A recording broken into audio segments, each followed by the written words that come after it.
আসসালামু আলাইকুম। এখন দেখবেন সংবাদ শিরোনাম। একসাথে নির্বাচন ও গণভোটের সিদ্ধান্তের দিকে হাঁটছে সরকার। পিআর পদ্ধতিতে হতে পারে উচ্চকক্ষ, কার্যক্রম নিষিদ্ধ, দলের অপচেষ্টা রোধে আছে প্রস্তুতি।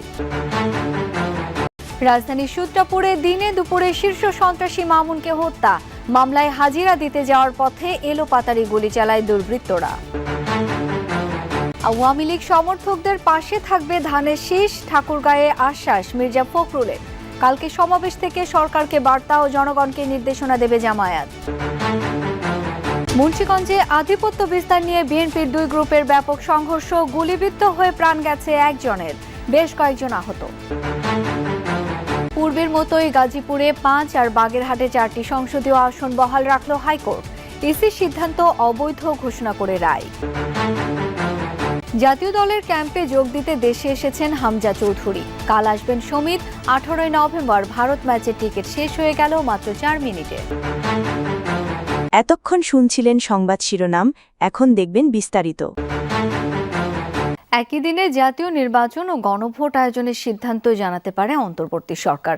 সংসদের উচ্চকক্ষ পিআর পদ্ধতিতে গঠনের বিষয়টিও এক্ষেত্রে আছে আলোচনায়।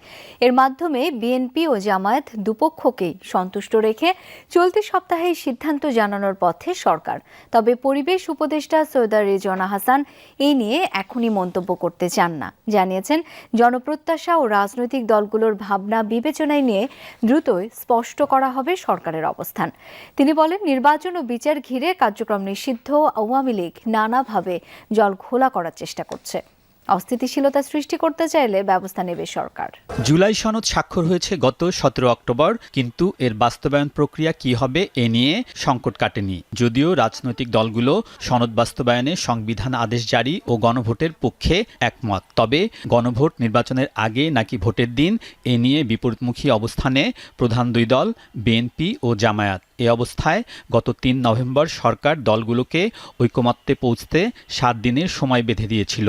এক সপ্তাহের মধ্যে সরকারকে ঐক্যবদ্ধ দিক নির্দেশনা প্রদান করার আহ্বান জানানো হয়। আমরা দায়িত্ব পালন করি টুয়ার্ডস আ ওয়াইডার কনস্টিটিউয়েন্সি। আমরা তো শুধু আপনার প্রতি আমাদের দায়িত্ব পালন করি না, বা ওনার প্রতি আমাদের দায়িত্ব পালন করি না, জনগণের প্রত্যাশাও তো আমাদের কাছে কিছু আছে। সেগুলো বিবেচনায় নিয়ে, রাজনৈতিক দলগুলোর ভাবনা বিবেচনায় নিয়ে সরকার যেটা ভালো মনে করে সরকার সেই সিদ্ধান্ত নেবে। আপনি একরকম শুনেছেন, আরেকজন আরেক রকম শুনেছি। সরকার একসাথে বসে সামষ্টিকভাবে এই সিদ্ধান্তটা নেবে। রাজধানীর পুরান ঢাকায় দিনে দুপুরে একটি হাসপাতালের সামনে এক ব্যক্তিকে হত্যা করেছে দুর্বৃত্তরা। গুলি ছুড়ে মৃত্যু নিশ্চিত করার পর মুখ ঢাকা অস্ত্রধারীরা পালিয়ে যায়। পুরো ঘটনাটি ধরা পড়েছে সিসি ক্যামেরার ফুটেজে। পুলিশ জানিয়েছে, নিহত ওই ব্যক্তি শীর্ষ সন্ত্রাসী মামুন। মামলার হাজিরা দিতে গিয়েছিলেন তিনি। সকাল 11টা ছুঁই পুরান ঢাকার ন্যাশনাল মেডিকেল হাসপাতালের সিসিটিভি ফুটেজে স্পষ্ট মামুন নামের এক ব্যক্তিকে ধাওয়া করে গুলি ছুটছে দুই ব্যক্তি। ঘটনাটি ঘটে 3 থেকে 4 সেকেন্ডের মধ্যে। ফুটেজের পরবর্তী অংশে দেখা যাচ্ছে কিলিং মিশন শেষে দ্রুতই পালিয়ে যাচ্ছে অস্ত্রধারী দুর্বৃত্তরা। এই ঘটনায় আতঙ্ক ছড়িয়ে পড়ে হাসপাতাল এলাকায়।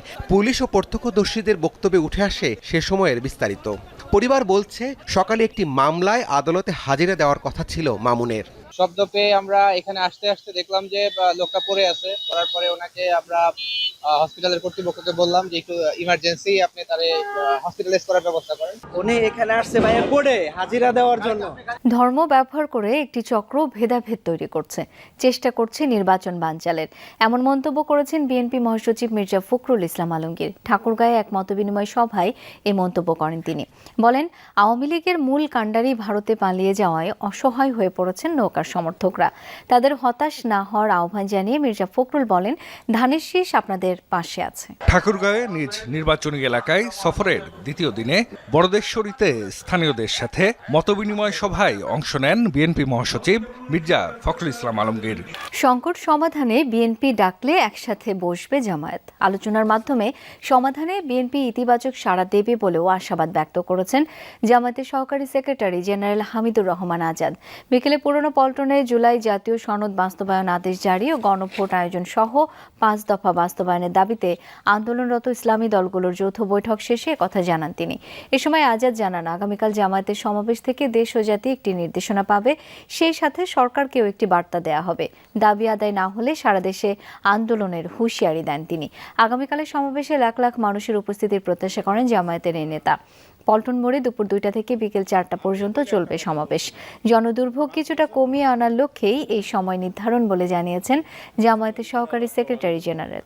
বাংলাদেশে নেমে নেপাল ভারতকে হারানোর ব্যাপারে আশাবাদ জানালেন হামজা চৌধুরী। ফ্লাইট মিস করায় 5 ঘন্টা দেরিতে নামেন পোস্টার বয়। মঙ্গলবার দলের সঙ্গে করবেন প্রথম অনুশীলন। এদিকে টিকিট বিক্রিতে রেকর্ড গড়ল বাফুফে। 18 নভেম্বর বাংলাদেশ ভারত ম্যাচে সাধারণ গ্যালারির 18,000 টিকিট মাত্র 4 মিনিটে সোল্ড আউট। নেপাল ও ভারত ম্যাচকে সামনে রেখে অবশেষে আসলেন বাংলাদেশের পোস্টার বয়। সোমবার বিকেল 5:12 নামে তাকে বহনকারী বিমান। বেলা 12টায় আসার কথা থাকলেও ট্রাফিক জ্যামে পড়ে ফ্লাইট মিস করায় 5 ঘন্টা পর বাংলাদেশে আসলেন হামজা। এয়ারপোর্ট থেকে সোজা গন্তব্য টিম হোটেলে। মঙ্গলবার দলের সঙ্গে করবেন প্রথম অনুশীলন। বাংলাদেশের টিকিট বিক্রির ইতিহাসে রেকর্ড তো বটেই, এশিয়াতে এমন নজির আছে কিনা খুঁজতে হবে। 4 মিনিটেই ভারত ম্যাচের সাধারণ গ্যালারির 18,000 টিকিট সোল্ড আউট। আধিপত্যের বিস্তার নিয়ে মুন্সিগঞ্জে বিএনপির 2 গ্রুপের সংঘর্ষে গুলিবিদ্ধ হয়ে একজনের মৃত্যু হয়েছে, আহত হয়েছে বেশ কয়েকজন। সংঘর্ষে বহু ককটেল বিস্ফোরণ হয়। দলবদ্ধ হয়ে অস্ত্রের মহড়াও দেয় 2 পক্ষ। এতে বেশ আতঙ্কিত হয়ে পড়ে স্থানীয়রা। ভোরের আলো ফুটতেই একের পর এক ককটেল বিস্ফোরণ, চলে দলবদ্ধ অস্ত্রের মহড়া। পূর্ব বিরোধকে কেন্দ্র করে স্থানীয় বিএনপির 2 গ্রুপ জড়িয়ে পড়ে সংঘর্ষে। উত্তপ্ত হয়ে ওঠে মুন্সিগঞ্জের মোল্লাকান্দি এলাকা। স্থানীয়রা জানায়, এলাকার আধিপত্য নিয়ে জেলা বিএনপির আহ্বায়ক সদস্য আতাউর রহমান মল্লিক ও ইউনিয়ন বিএনপির সাবেক সহসভাপতি আওলাদ হোসেন গ্রুপের দীর্ঘদিন ধরে চলছিল বিরোধ। এরই জেরে আবারও সংঘর্ষে জড়ায় 2 পক্ষ। সংঘর্ষে গুলিবিদ্ধ হয় আরিফ ও ইমরান নামের 2 জন। পরে জেনারেল হাসপাতালে নেওয়া হলে আওলাদ গ্রুপের আরিফ মিরকে মৃত ঘোষণা করে চিকিৎসক। আব্বু সকালবেলা গেছে, যাওয়ার পরে মুখ চোপা ধুইছে, তো বাথরুমে তাইছে, পরে হেরে উনতে গুলি করছে। অনেক লোক মানে কইতে মুখোশ পইরা হেলমেট পইরা অনেক লোক আমাকে মোলাকান্দি ইউনিয়নের ভিতরে আমার কংসপুরা গ্রামে চডুমুরা গ্রামে দুইটা অনেক লোক মারধর করলো, আর একটা লোক গুলি কইরা মাইরে ইলাইছে। এ নিয়ে এলাকাটিতে 7 দিনের ব্যবধানে খুন হলো 2 জন। এর আগে গত 3 নভেম্বর প্রতিপক্ষের গুলিতে নিহত হয় তুহিন দেওয়ান নামের এক যুবক। উচ্চ ট্যারিফের কারণে বাংলাদেশে পণ্য রপ্তানিতে জটিলতা বাড়ে। তাই এই বিষয়ে একটি সুস্পষ্ট ও সুবিধাজনক নীতি প্রণয়নে বাংলাদেশ সরকারের প্রতি আহ্বান জানিয়েছেন ঢাকায় নিযুক্ত ইতালির রাষ্ট্রদূত। ট্যারিফ মুক্ত দ্বিপাক্ষিক বাণিজ্যিক সম্পর্কেও জোর দেন তিনি। সকালে বাংলাদেশ ইতালি সম্পর্ক উন্নয়নে এক সেমিনারে কথা বলেন তিনি। আলোচনায় মূলত অবৈধ অভিবাসী ও পারস্পরিক ব্যবসায়িক নানান জটিলতা তুলে ধরেন আন্তোনিও আলেসান্দ্রো। বলেন, ওয়ার্ল্ড র্যাঙ্কিংয়ে বাংলাদেশের পাসপোর্টের মান অনেকটাই কম হওয়ায় অবৈধ উপায়ে বিদেশ পাড়ি দেওয়ার ঘটনা বাড়ছে। এছাড়া স্বচ্ছ ও নির্ভেজাল কাগজপত্র পেতেও অনেক সময় নানান ভোগান্তিতে পড়েন বিদেশি বিনিয়োগকারীরা। অবৈধ অনুপ্রবেশের বিষয়ে বাংলাদেশ সরকারকে আরো শক্ত অবস্থানে থাকার আহ্বানও জানান অ্যান্টোনিও।